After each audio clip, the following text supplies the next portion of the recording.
Bonjour, bienvenue à vous dans Multipolaire, ravi de vous retrouver. Donald Trump a donc convié deux pays africains au sein de son conseil de paix, le Maroc et l'Égypte, deux puissances régionales stratégiques sur le continent africain, influentes également dans le monde arabe. Seulement deux pays africains sur 55, c'est peu. De nombreux et graves conflits persistent en Afrique et ce conseil de paix s'est donné pour mission de résoudre des conflits internationaux, pas seulement la question de Gaza. Alors pourquoi seulement deux pays africains sur 55 ? Pourquoi le Maroc et l'Égypte? Que faut-il attendre de ce Conseil de paix? Quel impact pour le continent et la gouvernance mondiale? On en débat avec nos invités. Bonjour Nicolas Conquer. Bonjour madame. Vous êtes l'ex-porte-parole de Republicano versus France, fondateur désormais de Western Arc, un think tank transatlantique, et l'auteur également de cet ouvrage que je montre tout de suite, Vers un Trump français, aux éditions Fayard. Merci d'avoir accepté notre invitation. Et puis avec nous, Abdelkarim Yacoub Koundougoumi, directeur Afrique chez Internet sans frontières, chercheur à l'IPSE, l'Institut de prospective et de sécurité en Europe. Merci d'être là également. C'est un plaisir d'être parmi vous. Et avec nous, Abdou Semar, journaliste algérien, rédacteur en chef du média d'investigation Algérie Part. Bonjour Abdou Semar, merci d'avoir accepté l'invitation également. Merci beaucoup Samantha, c'est un plaisir de vous retrouver tous ici. Et puis nous serons à distance avec Abdelhakim Yamani, président fondateur de l'IGH, l'Institut géopolitique Horizon depuis le Maroc. Bonjour à vous, monsieur Yamani, merci également d'avoir accepté notre invitation. Bonjour à vous Samantha et bonjour à tous les invités et c'est un plaisir. Alors d'abord, quels sont les objectifs de ce Conseil de paix? On commence avec vous Nicolas Conquer.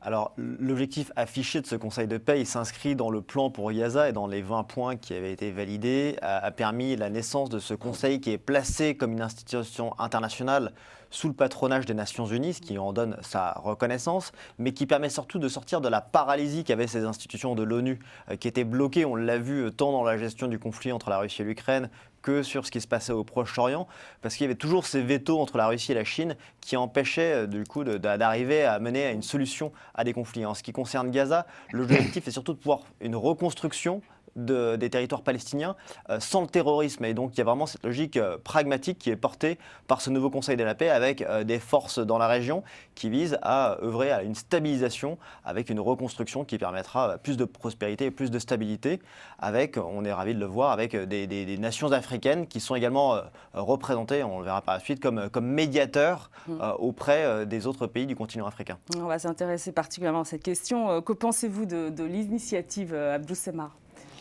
C'est une initiative originale, on ne peut pas dire le contraire, mais je pense que le Maroc et l'Égypte ont été invités en tant que d'abord pays arabes avant d'être des pays africains. Le Conseil de la paix est extrêmement étroitement lié à la question palestinienne, à la problématique de Gaza. Donc est-ce que le Conseil de la paix pourra peut-être plus tard traiter d'autres conflits régionaux, d'autres problématiques régionales ou internationales? On n'en est pas sûr. Pour le moment, son architecture, elle est dédiée à la question de Gaza. La question de Gaza, elle concerne avant tout les pays arabes et musulmans, avant les pays africains. C'est pour ça, peut-être pourra en débattre tout à l'heure, le statut de l'Égypte et du Maroc a été privilégié et pas d'autres pays africains. Abdelkarim.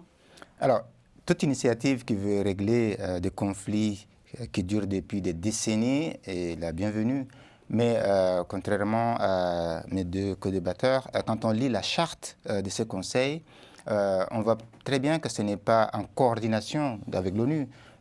Pas sous le parrainage de l'ONU, mais Donald Trump veut créer un conseil qui peut-être permettra de régler rapidement des conflits qui s'enlisent en essayant de mettre le focus sur des acteurs clés. Mais le problème, c'est qu'en même temps que Trump demande à adhérer dans ce conseil, en même temps critique l'ONU pour son échec, pour son inefficacité. Donc maintenant, le risque, c'est quoi? On peut se retrouver avec des conseils et des institutions parallèles. Le Conseil est battu sur vraiment l'unilatéralisme, où on voit très bien la toute puissance de Trump. Parce que quand on lit la charte, vraiment, il est président à vie, c'est lui qui sélectionne les membres. C'est assez transactionnel, c'est là où c'est un peu compliqué, parce qu'il faut payer 1 milliard pour être membre permanent. Donc finalement, qu'est-ce que ce Conseil différencie de l'ONU? Puisque l'ONU aussi a été critiquée par les pays africains, par ses monopole des 5 puissances qui sont des membres permanents et qui ont des vétos et qui empêchent les pays africains aussi d'avoir accès, alors que les pays africains demandaient justement la réforme de l'ONU.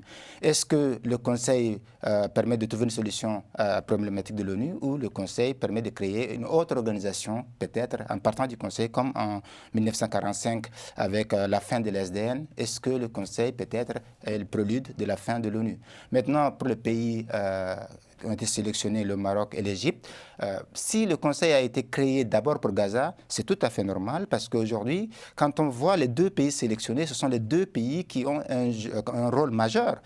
L'Égypte sur le plan de la sécurité stratégique qui est en frontière avec Gaza et qui gère justement ces flux et ces relations avec Gaza. Et on voit très bien aussi le Maroc qui aujourd'hui est un pays qui est diplomatiquement, stratégiquement, qui peut parler avec tout le monde. Le Maroc parle avec Israël dans le cadre de l'accord d'Abraham. Le Maroc parle avec les États-Unis, le Maroc parle avec d'autres pays. Donc peut-être que le rôle du Maroc, aussi le Maroc est sur la position des 2 États dans la solution des conflits. Donc peut-être que le Maroc pourra défendre cette option de 2 États que peut-être Netanyahou n'accepte pas, ne veut pas entendre.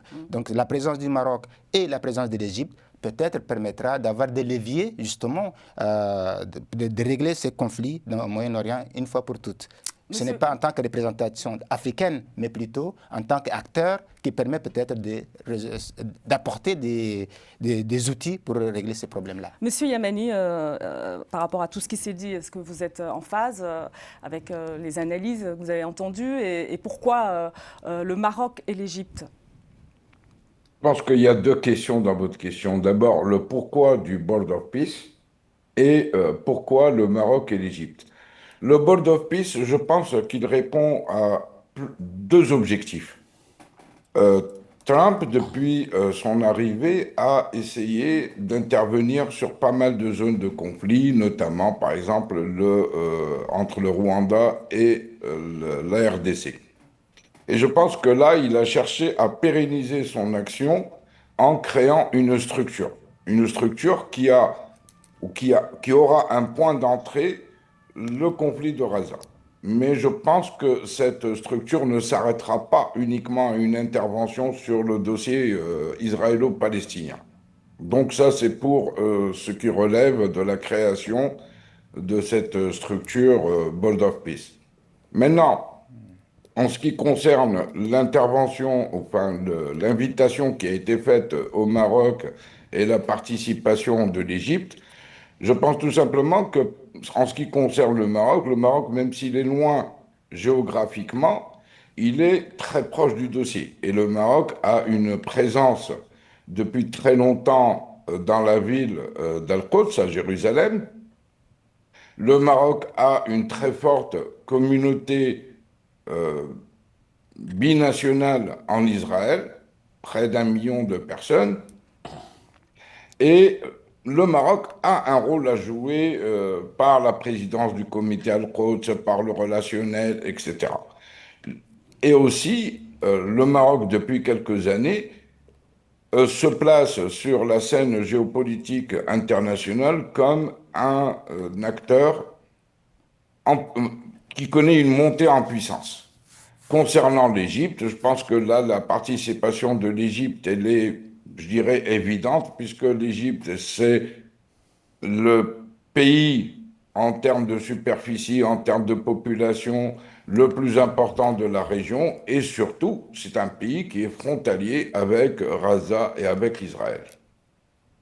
Ouais, bon, l'Égypte, c'est un médiateur, effectivement, dans la région. Nicolas Conquer, on est là véritablement dans la continuité des accords d'Abraham. Il s'agit de réaffirmer, de confirmer justement ces accords d'Abraham. On l'avait vu d'ailleurs au début de son mandat, une des premières tournées qu'a fait Trump et son administration, c'était auprès des pays du Golfe. Il avait une tournée avec beaucoup de succès en Arabie Saoudite. Et d'ailleurs, à noter qu'il n'était pas passé par Israël lors de ce voyage-là. Il y aurait eu d'autres occasions pour lui d'aller à la Knesset, mais c'est un autre sujet. Donc effectivement, on est dans une dynamique où après les premiers accords d'Abraham qui avaient été faits dans son premier mandat, il y a une volonté de l'élargir à d'autres pays.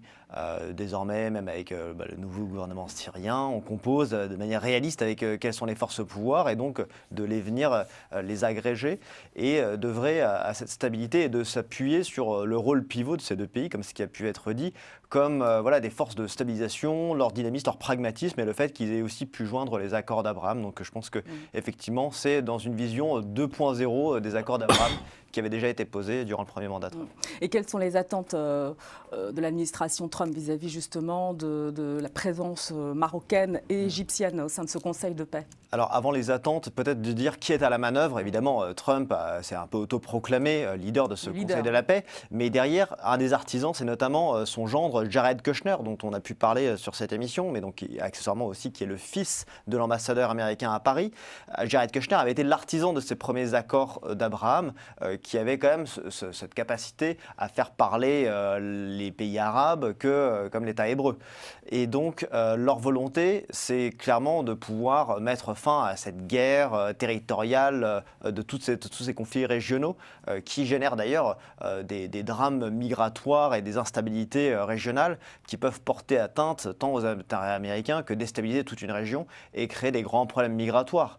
Donc il y a à mon avis une volonté de stabiliser et de mettre fin à des puissances hostiles qui profitent de cette instabilité régionale, notamment ce qui est d'ailleurs pas forcément dans notre cœur de sujet, mais le régime iranien des mollahs qui est accessoirement vraiment dans une pression très importante menée par une armada américaine en vue de pouvoir libérer le peuple iranien de la férule du régime des mollahs. Mais c'est un autre sujet, mais globalement, ils profitent de cette instabilité qui sévit dans le Moyen-Orient et qui, par tache d'huile aussi, répercute sur toute la région Maghreb et par voie de fait aussi sur l'Afrique. Donc il y a une vraie volonté d'arriver à stabiliser. Et dernier point, rappelons-le, qu'il y a quand même cette logique des Américains qui est définie dans leur stratégie de sécurité nationale avec deux régions qui sont visées, tant le Moyen-Orient que l'Afrique. Le Moyen-Orient consistant à dire qu'on va cesser de mener des guerres dans une logique de prédation de pétrole. Rappelons que désormais, les Américains sont producteurs nets de pétrole, ils produisent plus que ce qu'ils exportent, ce qu'ils importent, pardon.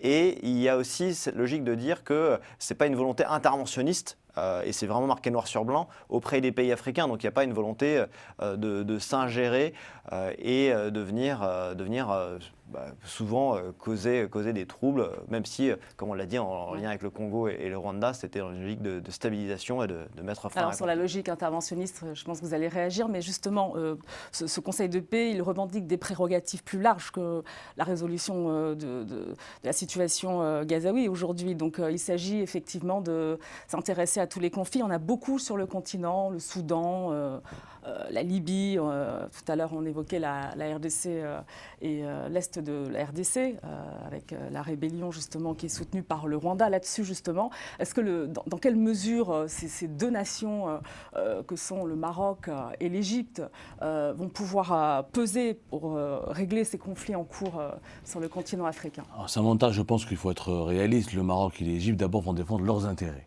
Ce ne sont pas des puissances régionales en Afrique qui pourront apporter des solutions aux problèmes africains. L'Égypte elle-même, elle a du mal à gérer le dossier soudanais, elle a un gros problème avec l'Éthiopie qui un jour se règle, un jour ne se règle pas.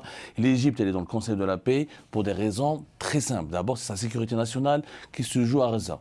Gaza, on ne peut pas parler de Gaza sans parler de l'Égypte. L'Égypte est un acteur important de la problématique de Gaza. C'est un pays aussi qui est très endetté. N'oublions pas que le Conseil de la paix, ce qui le rend plus séduisant que l'ONU, c'est qu'il parle beaucoup de business, on parle beaucoup de fonds, d'investissements. On essaye d'expliquer que le droit international aujourd'hui ne suffit pas. Ne suffit pas. L'humanité, l'ordre international a besoin de créer des richesses, elle a besoin de créer de la valeur ajoutée.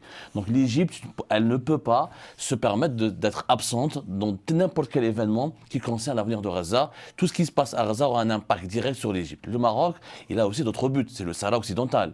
Pas mentir.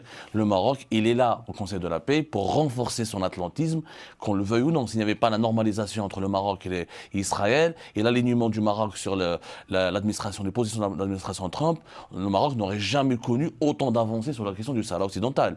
Et l'objectif du Maroc, je le pense, on verra ce que notre ami marocain on pense de cette analyse-là, c'est que le Conseil de la paix puisse s'emparer par la suite du problème du Sahara occidental. C'est qu'aujourd'hui, le véritable seul médiateur qui s'est proposé pour régler le problème du Sahara occidental Vous définitivement. voulez dire avec l'Algérie? Avec l'Algérie, bien sûr, c'est les États-Unis d'Amérique. Massad Boulos était hier à Alger. Non, parce qu'il y a eu des progrès à l'ONU sur cette question et que...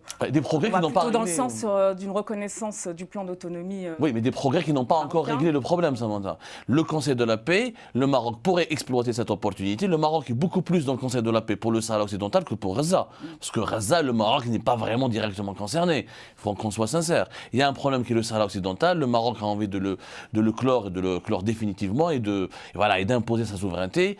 Et le Conseil de la paix pourrait être un outil de pression et un espace idéal pour la diplomatie marocaine pour amener les autres parties concernés par ce conflit, qui sont l'Algérie, le Front Polisario et le Mauritanie, à trouver une solution. Et effectivement, le Conseil de la paix peut être le format utile. L'Union africaine a échoué à résoudre ce conflit, l'ONU a échoué clairement à résoudre ce conflit. Donc, si le Conseil de la paix peut apporter une solution, naturellement, on ne peut que s'en réjouir. Et sur la logique interventionniste que l'on reproche aux États-Unis aujourd'hui, à l'administration Trump, Alors, maintenant, en Afrique.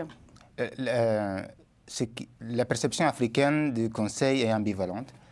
D'abord, d'un côté, on voit très bien la présence de l'Égypte et du Maroc comme l'occasion d'être présent là où des décisions se prennent, là où des dossiers se règlent. Et de l'autre côté, on voit très bien aussi que le fait que l'Union africaine ou les organisations sous-régionales africaines ont été complètement ignorées, ni associées de près et de loin, étant donné que l'Afrique est à la frontière de Gaza et d'Israël, n'oubliez pas. À travers l'Égypte c'est un pays africain, donc l'Afrique est à la frontière de Gaza et d'Israël. Donc on ne peut pas écarter tout un continent des institutions continentales et essayer d'espérer que ces États suivent ce que le Conseil dit. Qui dit que le Conseil va réussir? Non. Ça, pour moi, c'est des laboratoires. Peut-être que c'est des essais. On verra bien si ce Conseil-là va réussir là où des institutions ont échoué. Vous dites que les institutions ont échoué, mais pourquoi ils ont échoué? Il faut vous poser la question, la raison des échecs. Alors c'est vrai qu'il y a une remise en cause aussi sur le continent. Voilà, on ne peut pas dire qu'ils ont échoué, donc on va créer... De l'Union africaine, des institutions panafricaines de manière générale. Il y a la CEDEAO, ils ont échoué. L'Union africaine n'a réglé aucun conflit. Non, aucun conflit. Mais est-ce que vous vous avez posé la question pourquoi? Parce que des États, des puissances viennent poser des actes qui ne permettent pas à l'Union africaine ou à l'ONU de réussir. L'ONU a pris des décisions, l'ONU a pris énormément des engagements qui n'ont pas abouti parce que personne ne respecte ces engagements. Ou peut-être l'Union africaine est un club de dictateurs à forfait de pouvoir. Attendez. Moi, je pense qu'à un moment donné, il faut être réaliste et il faut être aussi honnête. Qui ne respecte pas les décisions de l'ONU? Qui ne respecte pas les décisions de l'Union africaine? Les dictateurs africains, D'accord. Attendez, Abdelkarim, ça c'est une partie du débat, effectivement. Mais parce que moi, je pense que vous ne pouvez pas venir dire qu'ils ont échoué, donc on crée un autre. On va juste regarder un classement des économies africaines en 2025, puisque vous parliez de diplomatie transactionnelle, ce qui guide aujourd'hui visiblement Donald Trump. On regarde ce classement et finalement, on se demande pourquoi l'Afrique du Sud, l'Algérie et le Nigeria n'ont pas reçu d'invitation, puisqu'ils surpassent le royaume chérifien, ni le Kenya d'ailleurs, on peut même citer. Mais la sélection n'est pas sur la représentativité africaine. C'est des cooptations en termes voilà, c'est pour ça que j'ai dit. En fait, l'Afrique n'est pas la priorité. C'est pas la priorité de ce Conseil de la paix et ce n'est plus les critères classiques des puissances. On choisit ceux qui peuvent apporter une solution. Est-ce qu'il peut y avoir un élargissement des pays africains au sein de ce Conseil de paix? Je pense qu'il a volonté à... Le premier critère n'était pas celui du poids économique, visiblement. Non, manifestement, vous avez d'autres économies de royaumes, notamment asiatiques. J'ai vu le Cambodge et d'autres pays. Je pense qu'il y a une volonté un peu géographique de recentrer sur des intérêts immédiats dans la zone de Gaza et s'appuyer sur les accords d'Abraham, de les élargir.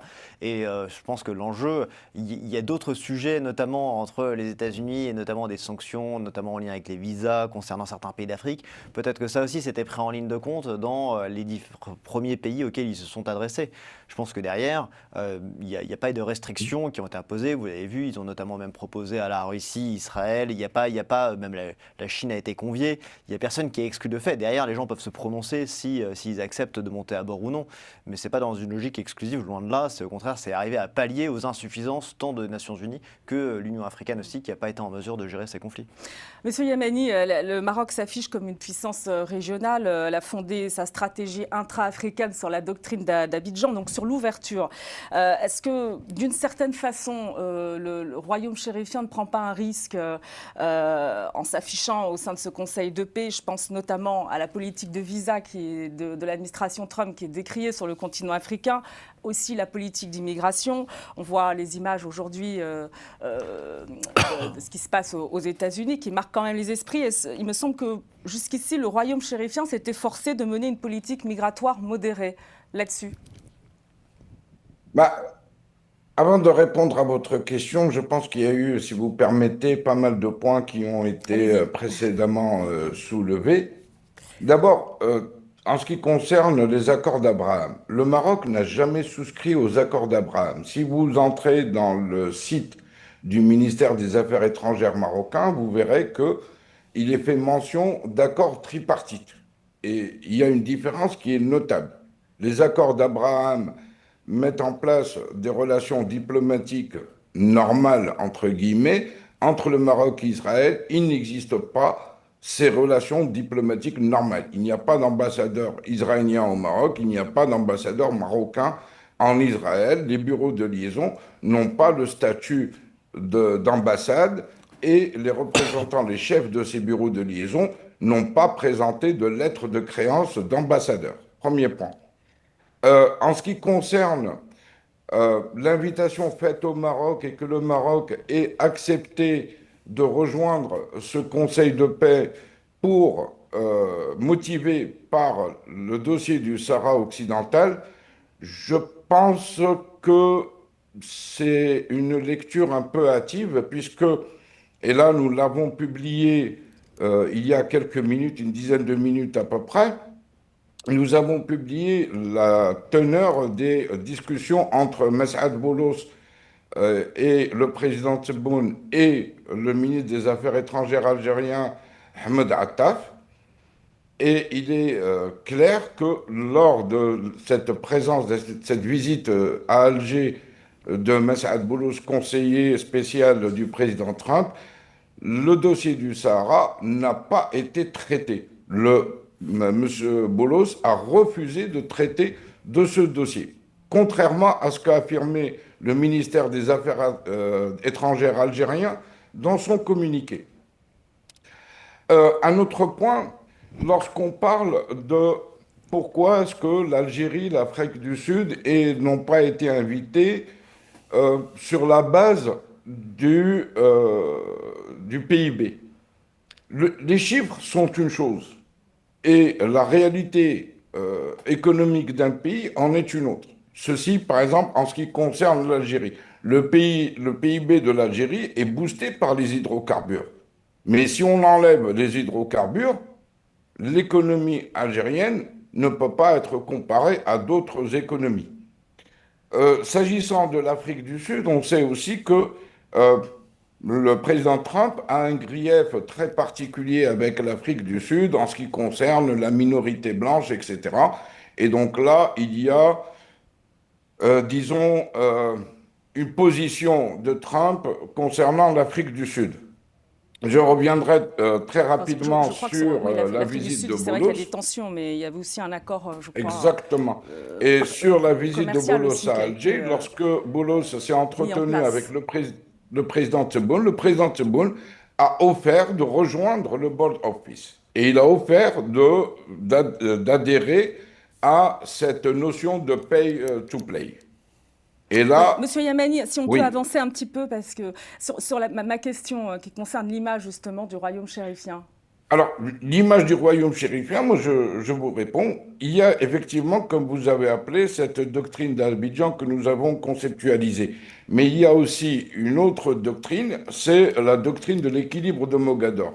Le Maroc, depuis des décennies, cherche à avoir des relations équilibrées avec un peu tout le monde, avec toutes les puissances. Notamment, je vous rappelle qu'en septembre dernier, le Maroc a signé un accord de dialogue stratégique avec la Chine, puis avec la Russie. La participation du Maroc au Board of Peace ne signifie pas un alignement sur la position américaine, loin s'en faut. Par contre, le Maroc est effectivement un acteur important en Afrique, notamment en Afrique de l'Ouest, en Afrique sahélienne. Et là, je rappelle juste pour rafraîchir un peu la mémoire, que le Maroc a joué plusieurs fois un rôle important dans la libération d'otages ces 2 dernières années au Sahel. Donc, et là aussi en RDC, le Maroc a joué un rôle préliminaire à l'accord de paix entre les deux pays, accord de paix mené par les États-Unis, puisque il y avait eu une visite d'une délégation marocaine à Kinshasa, qui était composée par le ministre des Affaires étrangères Nasser Bourita et le directeur général des services de renseignement extérieur Yassine Mansouri. Donc, pour moi, le Maroc joue sa partition. On va... Ouais. Et jaloux de Alors, cette juste indépendance. une réaction rapide par rapport à tout ce qui s'est dit là, Je suis pas très d'accord. Nicolas Conquer. Voilà, effectivement, faut pas Sur juste... l'image aussi du Maroc, la perception aussi aujourd'hui de la politique américaine en matière de visa, en matière d'immigration, il y a une perception quand même compliquée sur le continent africain. Encore une fois, c'est pas seulement une affaire de chiffres, c'est une affaire tant de dynamique que aussi le pragmatisme et la capacité de pouvoir jouer le rôle de médiateur auprès du continent africain. Ensuite, sur ce qui est la question des perceptions, encore il faudrait vouloir faire la changer. On ne peut pas tout amalgamer. Il y a la question des visas et il y a la gestion de l'immigration. Je demande à certains pays africains de regarder aussi comment ils vont traiter certains clandestins qui sont dans leur propre pays. Maintenant, ne pas vouloir jeter l'opprobre sur une politique migratoire qui certes peut présenter des images choquantes et des drames humains aux États-Unis pour pouvoir se détourner d'un Conseil de la paix qui prend bien d'autres enjeux que des enjeux intérieurs aux États-Unis. Donc, en ce qui concerne la présence ou non de certains pays, je pense qu'ils ont été choisis pour la capacité à endosser un leadership régional. Et je pense que c'est effectivement ce qui est attendu et de voir derrière comment ils arrivent à gérer pour être la question entre le Maroc, l'Algérie, sur le Sahara occidental, de voir un peu comment ce dossier est géré, à mon avis, de manière annexe au Conseil de la paix. C'est pas ça qui va être un déterminant. Il s'agit, vous pensez, d'appuyer la diplomatie du Sud que le Maroc a appuyé depuis maintenant plusieurs années, je veux dire la doctrine d'Abidjan, la coopération Sud-Sud avec le continent africain? Alors oui, jusqu'à présent, ils obéissaient à cette doctrine-là. Je pense qu'aujourd'hui, il y a une volonté d'insuffler une nouvelle énergie à travers ce Conseil et de voir en quoi cet agenda de UA 2063 pouvait ou non délivrer les objectifs qui s'étaient fixés. Et encore une fois, bien rappeler qu'on a eu en parallèle des Nations Unies, on a les accords d'Abraham, donc ça peut parfois être complémentaire sans être antagoniste. Mais est-ce que les États-Unis voient dans le Maroc justement une tête de pont pour accéder à l'Afrique subsaharienne, aux autres pays? Non, je pense pas. Non, je pense pas. Moi, je suis pas c'est mon parti pris sur l'Égypte et le Maroc. Mais... Moi, je ne suis pas d'accord, Samantha, d'abord avec mon interlocuteur marocain. La priorité du Maroc aujourd'hui, ce n'est pas l'Afrique. Il y a deux Marocs. Il y a le Maroc africain et le Maroc politique. Le Maroc, sa priorité est de résoudre le conflit du Sahara occidental et d'asseoir sa souveraineté sur ce territoire. Il ne peut pas être absent du Conseil de la paix pour une raison simple, que c'est grâce aux accords d'Abraham qu'il y a eu la résolution du 31 octobre 2025. Mon interlocuteur marocain dit qu'il n'y a pas de relation diplomatique, il y a des accords quand même militaires. C'est le pays arabe et la région qui a le seul accord militaire avec Israël, c'est le Maroc. Donc s'il n'y avait pas cette normalisation avec Israël et cet alignement sur l'atlantisme, sur la position du trumpisme, le Maroc n'aurait jamais pu faire autant d'acquis sur la question du Sahara occidental. Je rappelle que Massad Boulos à Alger, il a parlé du Sahara occidental, il veut contraindre l'Algérie à assister à un round de négociations qui sera prévu prochainement dans une ville américaine. Pour les Américains, la présence de l'Algérie est importante parce que les Américains savent très bien que le Sahara occidental, c'est un problème entre l'Algérie et le Maroc, que le Front Polisario n'est qu'en réalité qu'un satellite, qu'un instrument, et sans l'Algérie, le Front Polisario est totalement une coquille vide. Est-ce que l'Algérie va rejoindre, un pays comme l'Algérie ne peut pas rejoindre le Conseil de la paix Samantha pour une raison simple, c'est que l'Algérie n'a pas adhéré aux accords d'Abraham. Elle ne peut pas se contredire, ce ne serait pas incohérent. Tebboune ne peut pas dire à Massad Boulos je rentre au Conseil de la paix alors qu'il n'a pas de relation diplomatique avec Israël. Ça va être ça le point, je veux dire, Nicolas Conquer, la conditionnalité pour les pays africains d'adhérer de participer à l'élargissement éventuel du Conseil de paix, la reconnaissance des accords d'Abraham. Encore une fois, on a dit que ce n'était pas un accord statique et qu'il allait avoir une nouvelle version. Ouais. Et encore une fois, la situation n'est pas figée, elle est évolutive. Et encore une fois, il y a une accélération de l'histoire en ce moment. Donc je pense qu'on l'a vu, différents pays qui initialement étaient très réticents, le Qatar, peuvent aussi rejoindre. Donc les situations ne sont pas comparables. Mais évidemment, il pourrait y avoir, et je pense que pour une stabilité régionale accrue, une volonté de monter à bord. Voilà. Après, encore une fois, il n'y a pas de... c'est pas un club fermé, loin s'en faut. Au contraire, tout le monde a été proposé de rejoindre. Ça m'entend juste une précision, je terminerai là-dessus. Je pense que c'est beaucoup plus le Maroc qui a demandé, qui a posé sa candidature pour rentrer au Conseil de la paix, que c'est une demande américaine. Il faut dire la vérité dans la question, parce que le Maroc, pour lui, c'est stratégique d'utiliser le Conseil de la paix pour, encore une fois, appuyer la position américaine et résoudre la question du Sahara occidental. Alors, le Maroc n'est pas un acteur de clé dans le conflit. On va faire réagir M. Yamani là-dessus. Non, mais écoutez... Assez rapidement, parce que... Très rapidement. La vérité, je pense que chacun peut prétendre détenir la vérité et personne ne détient la vérité. Et d'une. Secondo, lorsqu'on cherche à faire des corrélations d'automatisme, etc., je pense que c'est aller un peu vite en besogne. Que l'Algérie ne puisse pas participer au Board of Peace parce qu'il y a la présence d'Israël, selon la même règle de 3, l'Algérie devrait se retirer de l'ONU puisque l'ONU, Israël est lié et il y a même eu des joutes verbales entre l'Algérie et Israël à l'ONU. Donc déjà, là, c'est quelque chose qui ne me convainc pas. Secondo, lorsque on a des accords avec un pays en relation bilatérale, il y a différents types de relations. Les relations diplomatiques au plus haut niveau étant une chose, et qu'il y ait des accords en est une autre. Je vais pousser un petit peu le bouchon et dire, lorsque deux pays sont en guerre, rien ne les empêche de maintenir des canaux de communication. Et ce n'est pas parce qu'ils sont en guerre.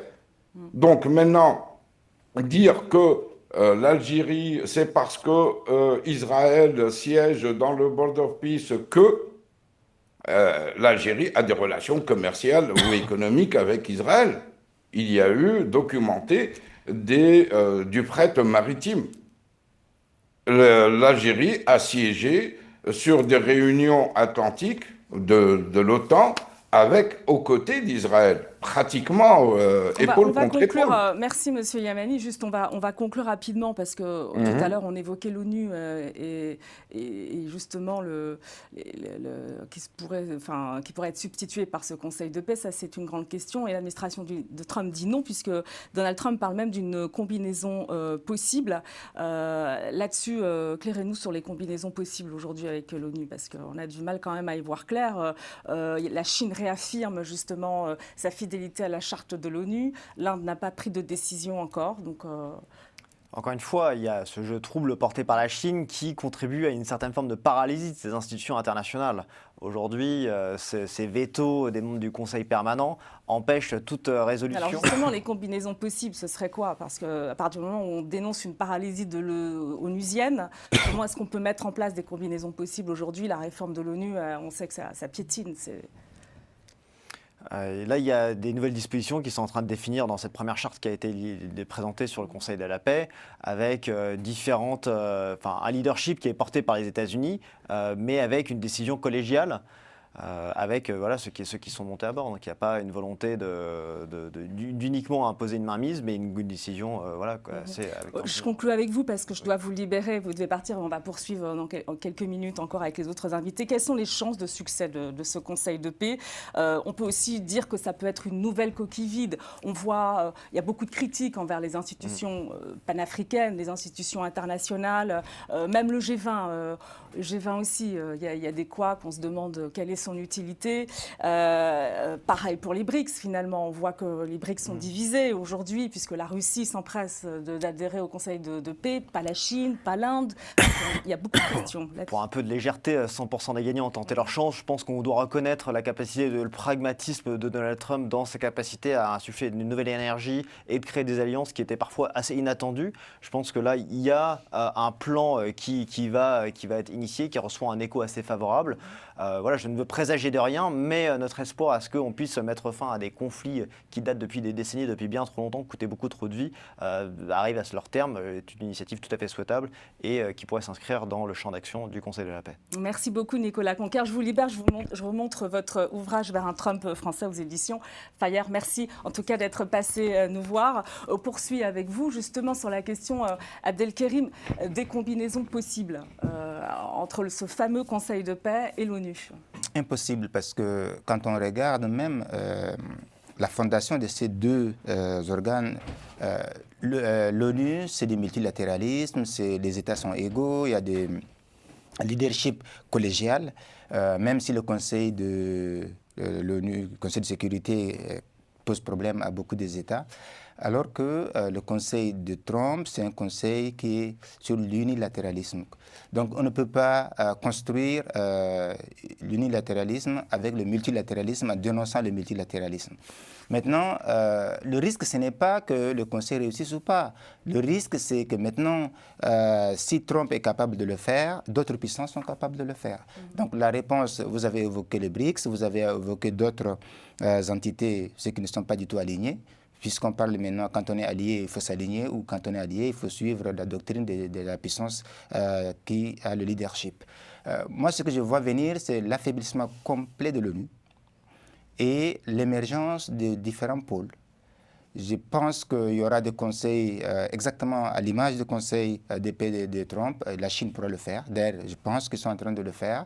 Et l'Afrique et les autres pays non alignés pourront le faire aussi. On se retrouvera peut-être avec un partage du monde selon des régions géographiques et que selon que vous le voulez ou pas, ceux qui acceptent de rejoindre les États-Unis d'une manière ou d'une autre acceptent le leadership des États-Unis, donc acceptent de s'aligner sur la politique américaine. Alors, ce qui peut paraître, ce qui peut paraître intéressant dans ce Conseil de paix, c'est le fait qu'un pays africain peut en devenir membre permanent. À condition de payer.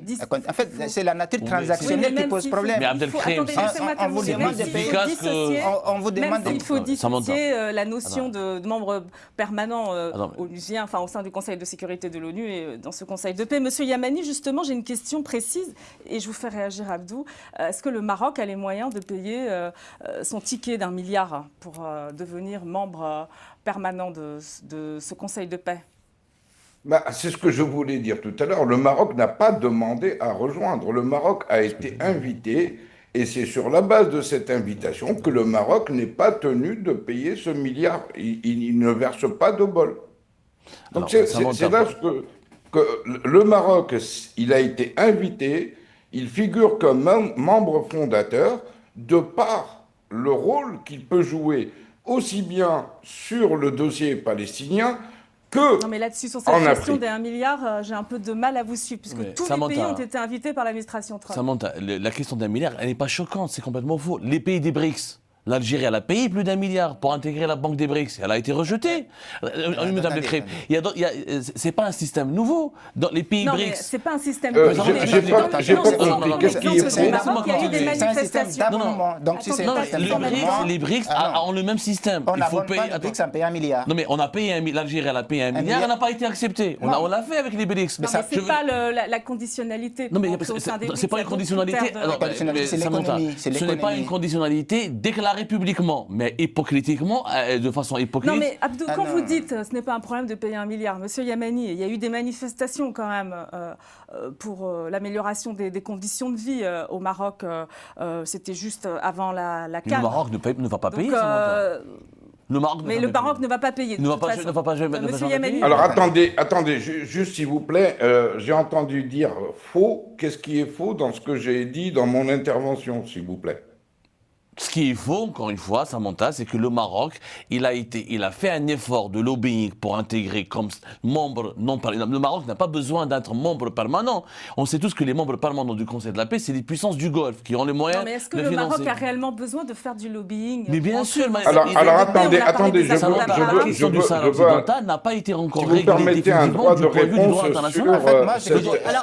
En même temps, le droit international. Abdou, allez-y, Abdelkerim. Le Conseil, là, l'objectif actuel du Conseil, c'est de résoudre le problème à Gaza. Oui, mais il sera utilisé Non, pour non, d'autres non, non, conflits non, après. non, non, non, c'est à Gaza et que le Maroc et l'Égypte ont été invités à intégrer pour régler ces problèmes. Mais oh là là. Maintenant, Alors juste, Monsieur Yamani, Pardon. allez-y. Monsieur Yamani, à l'avenir de ce conseil, le temps nous dira. Monsieur Yamani, allez-y, très rapidement. Mais On a si je terminé. peux, je trouve que c'est très peu élégant d'utiliser un terme comme c'est faux ce que vient de dire quelqu'un en basant cette opinion ou cette accusation sur une simple opinion et non pas sur des arguments. Le Maroc n'a pas demandé à faire partie du Board of Peace. Le Maroc a été invité en tant que membre fondateur et à aucun moment on a demandé au Maroc de verser cette obole d'1 milliard de dollars. Maintenant, si quelqu'un a la preuve contraire, bienvenue, marhaba. Alors juste, Donc, on termine. Oui, Samantha, juste pour dire qu'il faut arrêter de gouasser. Il y a d'autres. Depuis l'ONU, elle est très faible, elle n'a pas réglé des problèmes. Le constat, il est clair. L'Union africaine, c'est une institution qui ne marche pas. La création d'autres organismes multilatéraux ou bilatéraux n'est pas en soi un affaiblissement ou un enterrement du droit international. Quand on a créé les BRICS, on a tous dit il y a 2 ans, lors du sommet des BRICS, lorsque les BRICS ont montré leurs muscles, on a dit que c'est la fin du droit, c'est la fin de l'ONU, c'est la fin de l'Occident. C'était pas vrai. Donc, il y a le G20, il y a le G7. Tout à l'heure, j'ai posé la question à Nicolas Conquer, qui a dû partir, mais justement, Donald Trump, il est là pour 3 ans encore. Il y a les mid-terms entre-temps. Bon, il pourrait être affaibli à l'issue des mid-terms. Donc, l'avenir de ce Conseil de paix, rapidement, et puis on termine là. Alors, l'avenir de ce conseil de paix Vous y dépend. croyez, vous ? En fait, moi, j'observe et j'attends. En fait, on ne peut plus faire de projections sur des créations nouvelles tant qu'on n'a pas de résultats concrets. Si Trump, avec ce conseil, arrive à régler définitivement le problème de crise au Gaza entre Israël et Palestine et qu'ils arrivent à faire 2 États qui vivent côte à côte en paix, en ce moment, on leur donne la crédibilité qu'ils ont et la légitimité qu'ils cherchent. Mais pour l'instant, ce n'est que des projections. Ils n'ont pas réussi à régler quoi que ce soit. C'est que des projets. Voilà, donc on ne peut pas faire des projections sur des projets et leur donner des légitimités. Monsieur Yamani, pour vous, je suis d'accord. votre avis là-dessus, puis c'est terminé.